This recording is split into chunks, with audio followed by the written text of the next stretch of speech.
अस्सलामुअलैकुम वरहमतुल्लाह। बेसिकली आज का मकसद हमारा सिर्फ ख़ास तौर पे ये है कि एफिलिएट के पर्पस पे मैं ये चेकआउट करूँ कि हम कौन-कौन मेंटेन करके आगे चलेंगे। तो हमारे लिए एक मेन ऑब्जेक्टिव सिर्फ ये है कि अगर मैं एफिलिएट यूज़ करता हूँ तो एफिलिएट मेरे लिए बेस्ट कौन सी जगह या कौन सा प्लेस मेरे लिए बेस्ट है, तो मुझे वो देखना है। जैसे कि मैंने यहाँ पर कुछ प्लेसेस आप लोगों को लिख के दिए हैं। फोकस करें यहाँ पर अलग अलग जो टारगेट्स हैं, जो मैन मैन एफिलिएट्स की मार्केटिंग है जिनको हम लोग यूज करके आगे काम कर रहे हैं, ये सारे वो मार्केट प्लेसेस हैं।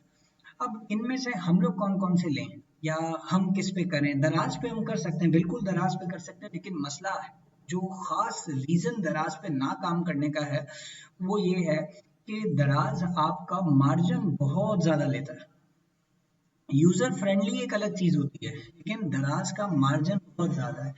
जैसे कि मेरा ऑलरेडी दराज पे माशाल्लाह एक स्टोर है, शुक्र अल्हम्दुलिल्लाह, शुक्र अल्हम्दुलिल्लाह। लेकिन अगर मैं उस स्टोर के लिहाज से अपने आप को चेकआउट करूं तो मेरी एक नॉर्मल प्रोडक्ट अगर वो 20,000 तक की है या 20 के कम तक की, तो उसका मार्जिन अलग अलग सूरत हाल के लिहाज से है।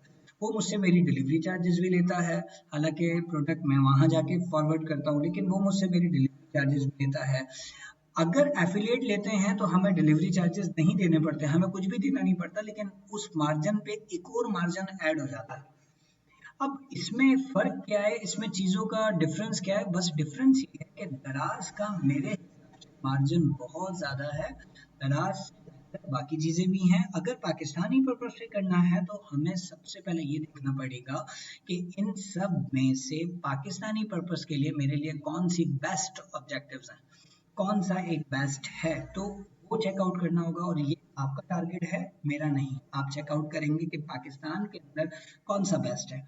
अब मैं कोई भी एक चीज खोल के दिखाऊंगा, मैं खास तौर पे एक अमेजोन के पर्पस पे खोल के दिखाऊंगा क्योंकि वो हमारा बहुत ज्यादा यूज हो रहा है। अब अमेजोन के पर्पस पे जो हमारा यूज हो रहा है, तो उसमें हम क्या करेंगे? हमें कुछ भी नहीं करना, हमें सिंपली गूगल खोलना है, अपनी आईडी ज्वाइन करनी है। अपनी आईडी ज्वाइन करके जैसे ही आपकी आईडी जो भी मेन अकाउंट है आपका वो ज्वाइन करना है। जैसे ही आप मेन अकाउंट ज्वाइन कर लेंगे, देन यहाँ पर आके आप लिखेंगे अमेजोन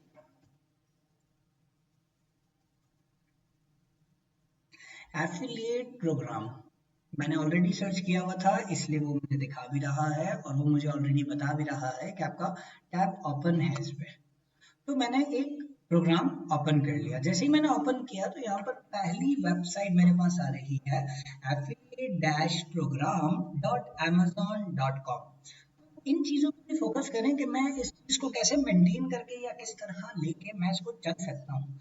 कुछ भी नहीं करना, मैंने इस वेबसाइट को सिंपली खोलना। मैं अगेन कह रहा हूँ कि मैंने आपको सिर्फ एक वेबसाइट ओपन करके दिखानी है। इसका मतलब मैं फिलहाल आपको एक वेबसाइट चेकआउट करवा रहा हूँ, बाकी वेबसाइट्स चेकआउट करना आपका किरदार है। ज्वाइन करें नहीं करें, अगर ज्वाइन होती है तो हम उसको कैसे हटा सकते हैं, वो सारी चीजें आहिस्ता आहिस्ता समझाऊंगा जब मैं गूगल अकाउंट समझाऊंगा। अभी मैंने गूगल अकाउंट नहीं समझाया, अभी ये समझा रहा हूँ कि मार्केटिंग प्लेस के लिहाज से आपके पास क्या क्या काम है, ताकि थोड़ा सा वर्किंग के पर्पज पे हम। अब मैं यहाँ पर आया, मैंने गूगल खोला, यहाँ पर मेरी वो वेबसाइट आ गई अमेजोन एफिलिएट प्रोग्राम के बेसिस पे affiliateprogram.amazon.com। मेरी वेबसाइट आ गई। अगर मैं इसको फर्स्ट टाइम साइन इन करता हूँ या मैं इसको ज्वाइन करता हूँ तो मेरे पास क्या चीजें आएंगी? जैसे मैं इसको साइन अप करता हूँ, अब ये साइन इन एक यहाँ आ रहा है, एक साइन अप यहाँ आ रहा है। तो मैं इन दोनों में से क्या करूं? अगर मैं पहले से ऑलरेडी इस चीज के साथ ज्वाइन हूं तो मैं साइन इन करूंगा, अदरवाइज मैं साइन अप करूंगा। अगेन एक चीज याद रखिएगा, एफिलिएट का मकसद है, खास तौर पर एफिलिएट का मकसद है कि आप एक लिंक तैयार करना किसी प्रोडक्ट का, या ये समझे कि मैंने एक लैपटॉप इशू किया, वो लैपटॉप मार्केट में 18,000 रुपए का है और आपने उस लैपटॉप की एक यूआरएल जनरेट करवाया एफिलिएट के पर्पस पर, तो उसके ऊपर 20% आपका लग गया। अब आपने वो लिंक जिस जिसको शेयर किया और उस शख्स ने उस लिंक को क्लिक करके अगर वो चीज खरीदी, ओपन करना हमारा मेन किरदार नहीं है, अगर वो चीज उसने खरीदी तो बाकी पेमेंट पीछे जाएगी। 20%, 10% जितना भी मार्जिन होगा वो सारा आपके पास रिकॉर्ड में आ जाएगा। तो इस चीज को मेंटेन करना आपके लिए खास तौर पे है।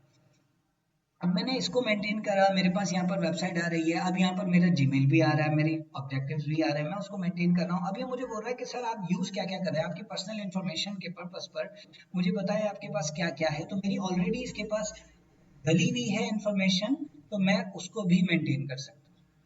अब who is the man contact for this account, कौन है, तो मैंने उसको ये भी बताना है कि मैं किस लिए यूज कर रहा हूँ, मैं क्या करूंगा। मैंने इसको जनरल रखा एंड देन नेक्स्ट। अब ये मुझे बोल रहा है please enter the another number, क्यों, क्योंकि कुछ ना कुछ इश्यू है। अब यहाँ पर जो कोड आ रहा है वो कोड मेरा यहाँ आना चाहिए +92। मैंने यहाँ जाके +92 का कोड चेकआउट किया, 90 चेकआउट करने के बाद यहाँ से ये कोड हटा दिया एंड देन नेक्स्ट करा। अब ये मुझसे पोस्टल कोड मांग रहा है। अब सवाल उठता है आपका पोस्टल कोड क्या है। अब आपको तो पोस्टल कोड का आइडिया ही नहीं है, तो आप पोस्टल कोड का क्या लिखोगे, कुछ भी नहीं करें, गूगल पे जाएं, यहाँ जाके लिखें पोस्टल कोड। अब आपके एरिया का नाम लिखें। अगर आप कराची में रहते हैं तो कराची का कौन सा एरिया है, नाज़िमाबाद है, नाज़िमाबाद है तो नाज़िमाबाद का आप यहाँ पर बताएंगे कि नाज़िमाबाद, वरना नॉर्थ नाज़िमाबाद अलग है। अगर औरंगी टाउन है तो आप औरंगी टाउन का अलग बताएंगे। अगर औरंगी टाउन के अंदर मेरे पास कोई एक मखसूस एरिया आ रहा है तो उसको चेकआउट करेंगे। इसी तरह अगर आप बल्दिया में रहते हैं, अब बल्दिया में कितने प्लेसेस आ रहे हैं जरा वो भी चेकआउट कीजिएगा। रशीदाबाद भी हमारा इसी में शामिल है, 3 नंबर भी इसी में शामिल है। तो एक वो ऑब्जेक्ट जो यहाँ पर चेकआउट हो, इसका मतलब 9 नंबर भी हमारा इसी में शामिल है। तो हम इसको कैसे मेंटेन करेंगे, तो यहाँ पर आप उसको पूरा बताएंगे। अगर आपको बल्दिया का कोड चाहिए बल्दिया, अगर औरंगी टाउन का कोड चाहिए औरंगी टाउन, तो औरंगी टाउन का एक नाम भी होगा। अगर नाज़िमाबाद का चाहिए नाज़िमाबाद। अगर आप बाहर मुल्क में रहते हैं तो बाहर मुल्क में फला शहर, उस शहर का नाम और उसके पर्पस पर भी चाहिए। बाय चांस अगर आप रहते पाकिस्तान में हैं, सॉरी कराची में हैं, और आपका घर कहीं और है, गिलगित में है, या आपका घर कश्मीर में है या बलूचिस्तान में है, तो आप उस चीज को मेंटेन करें कि आप जहां पर हैं वो कोड आपका डलेगा। क्यों, क्योंकि एज अ बिजनेस पर्पस पे आप वो चीज कर रहे हो। मैंने कोड यहाँ पर चेकआउट किया, फिलहाल मेरा जो पोस्टल कोड है वो है 75760। 75760। अब ये बल्दिया टाउन का मेरा कोड है। कोशिश कीजिएगा कि कोड अपना याद रखिएगा, कि ये कोड हमारा बहुत जरूरी है। अब सवाल उठता है पोस्टल कोड एक एग्जांपल के तौर पर होता क्या है। पोस्टल कोड, पोस्टल कोड आपका मैन टारगेट या ऐसा ऑब्जेक्ट जो पुराने जमाने में, अभी भी ऐसा ही है कि पोस्ट ऑफिस होता है हमारे यहाँ, उस पोस्ट ऑफिस का जो कोड होता है इट्स कॉल्ड पोस्टल कोड। मैंने नेक्स्ट करा। अगर अभी भी कोई एरर होगा वो मुझे लाजमी बताएगा। अब सेकंड स्टेप पर आ गया, अभी फर्स्ट स्टेप पर था, देन सेकंड स्टेप पर आया। अभी मुझे बोल रहा है क्या आपने अपना कोई ब्लॉग बनाया है। याद रखिएगा ये जो हम लोग समझते हैं कि इसको हम लोग नॉर्मली पर्पस पे ज्वाइन करते हैं, तो निस्बत चाहे अगर नहीं ज्वाइन करें उससे पहले बहुत कुछ करना पड़ेगा। मैंने खास तौर पे आपको चेकआउट करवाना था, इसलिए चेकआउट की वजह से सिर्फ मैं आया था यहाँ पर। अब ये मुझसे वेबसाइट मांग रहा है या ब्लॉग मांग रहा है। अब मेरे लिए मसला यहाँ ये बना कि ना मेरे पास वेबसाइट है ना मेरे पास ब्लॉग है, तो मैं इसको बनाऊं कैसे, मुझे बनाना भी नहीं आती, मेरे पास मेहनत ज्यादा लंबी लग जाएगी। कुछ भी नहीं करें, सिंपली आप आए। अब मैं इस पेज को क्लोज कर रहा हूँ, क्योंकि जब तक मैं ब्लॉग नहीं तैयार करूंगा तब तक मैं यहाँ पर आके कोई भी चीज जनरेट नहीं कर सकता। देन मैंने इसको कट कर लिया, मेरे लिए ये भी नीड नहीं है। मैं इधर आया और मैंने जनरल यहाँ पर आके लिखा। अगर लिख रहा हूं तो लिखें, नहीं लिख रहा तो मैं क्या करूंगा, आईडी ज्वाइन करें अपने नाम के पर्पस की, तो मैंने उसमें आए, नीचे जाए, ब्लॉगर एक एप्लीकेशन मिलेगी, इस एप्लीकेशन को खोलें। मैं बनिस्बत और बआसानी से एक अपना ब्लॉग तैयार कर सकता हूँ। जैसे ऑलरेडी मैंने यहाँ पर 2 ब्लॉग्स तैयार किए हुए हैं और मैं उसको मेंटेन कर रहा हूँ। अगर मैं यहाँ पर आके अपना ब्लॉग तैयार करता हूँ, पहले तो मुझे इसको ज्वाइन करना होगा। तो ज्वाइन की कुछ आपकी सिचुएशन पूछेगा, अगर नहीं समझ आए तो मैं अगेन समझा दूंगा नए सिरे से, लेकिन ट्राई कीजिएगा फर्स्ट। जब हो जाए देन आप यहाँ से आके न्यू पोस्ट ले सकते हैं, लेकिन न्यू पोस्ट से पहले आपको कुछ सेटिंग्स में कुछ चीजें समझनी पड़ेंगी। सेटिंग्स है मेरे पास यहाँ पर कुछ साइड पे पैनल जो है उसके अंदर कुछ ऑप्शंस है, वो मुझे समझने पड़ेंगे। अब सेटिंग्स में बहुत सारी चीजें हैं। आपका टाइटल, जैसे स्टार्ट में जब आप लॉगिन करेंगे तो ये आपसे टाइटल मांगेगा, तो मैंने यहाँ पर अपना टाइटल दिया हुआ है। अब जब मैंने टाइटल दिया हुआ तो उसने मेरा डिस्क्रिप्शन मांगा, तो मैंने यहाँ पर आके पूरा डिस्क्रिप्शन इसको बता दिया अपना। अब डिस्क्रिप्शन ये स्टेप बाय स्टेप्स आपसे चीजें मांगेगा, देन आपको ब्लॉग का ये पेज खोल के देगा। इसका लिंक हमारे पास जो आता है वो आता है blogger.google.com। अब यहाँ पर मैं आया, मैं नीचे गया, ये मुझसे पूछा लैंग्वेज आप कौन सी रखेंगे। अगर आप इंटरनेशनल लेवल के पर्पस पे काम कर रहे हैं तो इंग्लिश रखें, अगर आप जापान के पर्पस पे या किसी और पर्पस पे काम कर रहे हैं तो फिर आप लैंग्वेज रखें। जैसे ऑलरेडी मेरे को डिस्क्रिप्शन जापानीज में है या चाइनीज में मेरे कुछ डिस्क्रिप्शंस हैं, तो मैंने वो डिस्क्रिप्शंस कैसे बनाए हैं, अब सवाल मेरा वो भी उठता है। जैसे मैंने एक ये डिस्क्रिप्शन कॉपी कर लिया, अगर मैं इधर आ रहा हूँ, मैंने उसको कॉपी कर लिया, कॉपी करने के बाद मैं यहाँ आया, मैंने इंग्लिश टू जापानीज कर दिया। मैंने इंग्लिश टू जापानीज किया, जब मैंने इंग्लिश टू जापानीज किया तो यहाँ पर मेरे पास आ गया। अब मैंने इसको यहाँ ट्रांसफर किया, ये खुद ही मुझे पूरी जापानीज जुबान में ट्रांसफर करके देगा। ट्रांसफर नहीं की है उसका रीजन कुछ और है, वो ये रीजन नहीं है, उसका रीजन बिल्कुल डिफरेंट है। और आहिस्ता से समझाऊंगा, ऐसे नहीं समझाऊंगा क्या है, लेकिन डिपेंड करता है कि हम इसको कैसे मेंटेन करके चलेंगे, हमारे पास क्या क्या काम, क्या क्या किरदार, किस तरह का है वो। देन ये मुझसे पूरी डिटेल पूछ रहा है, एडल्ट कंटेंट पूछ रहा है कि क्या पढ़ेंगे, क्या चीज़ है, कौन कौन है हमारे पास पढ़ने जैसा, या किसको ये चेकआउट होना चाहिए, वो मौजूद है। अगर हम मजीद नीचे जाएं तो प्राइवेसी पॉलिसी आपके पास लगी हुई है या नहीं है, मैंने फिलहाल लगाई हुई है। अगर मैं हटाना चाहता हूँ तो सिंपली क्लिक करूंगा, हट जाएगी। अगर मैं अगेन लगाना चाहता हूँ तो सिंपली क्लिक करूंगा, वापस लग जाएगी। अब मैंने इसके अंदर कोई अपनी डोमेन नहीं लगाई थी, अगर मैं यहाँ पर आके कस्टम डोमेन लगाऊं तो डोमेन कहाँ से ली जाएगी, डोमेन क्या होगा, किस तरह होगा, वो वहां से चेकआउट होती है। जैसे अगर मेरे पास जो मेरी पर्सनल डोमेन है, वो डोमेन मेरी क्या है, lulath.us। अब ये मेरी पर्सनल डोमेन है, मैं इसको अगर सेव करता हूं तो यहाँ से मेरी डोमेन के पास एक्सेस जाएगा। फिर डोमेन की सूरत हाल अलग है, फिलहाल मैं डोमेन नहीं समझा रहा।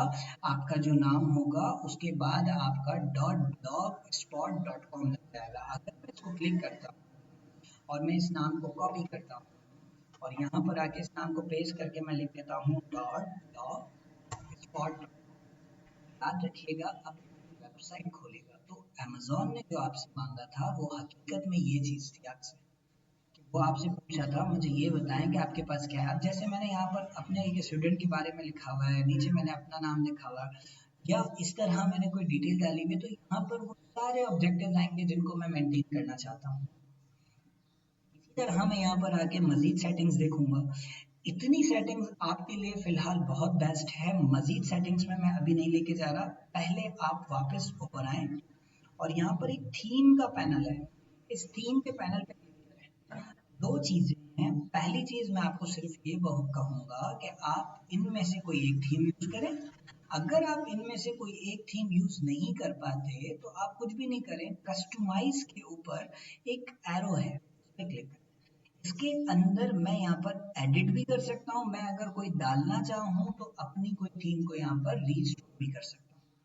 इस थीम जो मैंने यहाँ पर आके ऑलरेडी जो थीम ली है, इस थीम का मैं बैकअप भी ले सकता हूँ। बैकअप का मतलब मेरे पास कभी सेव रहे, कभी जिंदगी में मुझे काम आए या जरूरत पड़े तो मेरे पास मौजूद हो। थीम का मतलब थीम जो काम है वो भी रहेगा। अगर मैं इनमें से कोई और थीम लेता हूँ, बाद में मुझे अगर कोई समझ आती है, मैं कोई और थीम लेता हूँ, तो ये फिर मुझे टारगेट चेंज हो जाएगा। ये समझें कि अगर मैंने अभी कोई थीम तब्दील करी तो मेरा आर्टिकल बाद में सेट होगा, पहले मुझे उस थीम की सेटिंग करनी पड़ेगी। तो फर्स्ट आप पहले थीम लें और थीम के बाद थीम जो आपको अच्छी लगे इनमें से, थीम के बाद आप फिर नेक्स्ट एडिटिंग पे जाएं। कस्टमाइज पे जब आप जाएंगे तो हमें यहाँ पर सेटिंग्स मिलेंगी, उन सेटिंग्स को मेंटेन करना। अब ये मेरी कुछ सेटिंग्स, अब अब ये सेटिंग्स क्या करेंगी, किस तरह करेंगी और कैसे काम करेंगी, इंशाल्लाह नेक्स्ट लेक्चर में ज़रूर मैं शेयर करूंगा। लेकिन इस लेक्चर का जो आपका टारगेट है वो टारगेट खास तौर पे पहला टारगेट है कि आपने एफिलिएट मार्केटिंग मार्केट्स को चेकआउट करना है। उसमें अमेज़न की मार्केट के ऊपर एक दफ़ा आईडी लॉगिन करके देखनी है कि आगे आपके पास क्या दे रहा है, लेकिन ज्वाइन नहीं करिएगा और बनाना नहीं। फर्स्ट स्टेप के बाद सेकंड स्टेप पे इसलिए रुक जाइएगा कि हमें अपने बारे में कुछ आर्टिकल अगर मैं यहाँ पर इंटरनेट को लिखता हूँ या ए आर वाई मानी लिखता हूँ तो जैसे मेरे लिहाज से यहाँ पर नाम है, तो इसी तरह आपके लिहाज से कुछ चीज़ें आना बहुत ज़रूरी है। जब हमारे लिहाज से कुछ चीज़ें आ रही हैं तो हमें उनको भी करना बहुत ज़रूरी है। तो पहले एक आर्टिकल आपके पास होना चाहिए। आर्टिकल के लिए ब्लॉग की वेबसाइट को खोलेंगे, उसकी कुछ सेटिंग्स को पढ़ेंगे, कोशिश कीजिएगा कि सारी सेटिंग्स पढ़ लें। और अगर नहीं हो, मैं चेकआउट वैसे भी करवाऊंगा, लेकिन कोशिश करने के लिए मसला नहीं है, कोशिश करें ताकि वो सेटिंग्स कवर अप हो जाएं। देन एक तस्वीर आप अपने पास चेकआउट कर लेंगे थीम की सेटिंग्स के बाद। थीम की सेटिंग का मतलब कोई एक अपने लिए कोई पर्सनल थीम चेकआउट करना है। जब थीम सेट हो जाएगी तो आप थीम के बाद अपने लिए कोई बैकग्राउंड की कोई तस्वीर जैसी भी आपको पसंद है, जिस टॉपिक के पर्पस की, वो तस्वीर आप अपने पास ले लेंगे। उस तस्वीर के बाद हम फिर काम करेंगे। अगर आप ये ऑप्शंस पढ़ना चाह रहे हो या वैसे आप पढ़ चुके हो या कुछ समझ आएंगे आपको कि पढ़ा नहीं है लेकिन फिर भी समझ आ सकते हैं, इंशाल्लाह तो ज़रूर पढ़ें और इसको मेंटेन करके देन आगे लेके कल इंशाल्लाह नेक्स्ट लेक्चर में इसके बाद ज़रूर शेयर करूँगा और ज़रूर मुलाकात होगी ताकि ब्लॉगर हमारा कंप्लीट भी हो जाएगा। कल मैं ब्लॉगर ऑफ कर दूंगा और ब्लॉगर के बाद आपका अपना अपना एक एक आर्टिकल पब्लिश हो जाना चाहिए और उसके पर्पस पे मुझे काम भी करना हो चाहिए। ठीक है, फी अमान अल्लाह, इंशाल्लाह फिर मुलाकात।